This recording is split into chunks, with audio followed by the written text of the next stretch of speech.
برائی ایک طرف، وہ کہتے ہیں تالی ایک ہاتھ سے نہیں بجتی، تالی ایک ہاتھ سے نہیں بجتی۔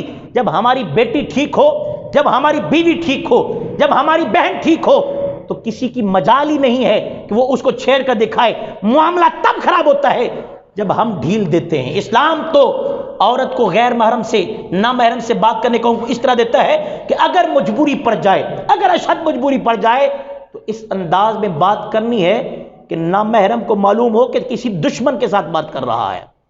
اور ہمارے ہاں کو سسٹم دیکھ لیں آپ، کالجز کے اندر، یونیورسٹیز کے اندر، آپ سکولوں کے اندر کو سسٹم ہے۔ اب تو اللہ معاف فرمائے، ایسے ایسے سکولز آ چکے ہیں، ایسے ایسے یونیورسٹیز ہیں، ایسے ایسے ادارے بن چکے ہیں جہاں عورتیں اور مرد کٹھے رہتے ہیں، ہاسٹلز کے اندر کٹھے رہتے ہیں، سکولوں کے اندر کٹھے بیٹھتے ہیں، یونیورسٹیز کے اندر کٹھے بیٹھتے ہیں، پھر کہتے ہیں ہماری عزت پر آنچ نہ آئے۔ کیسے ہو سکتا ہے؟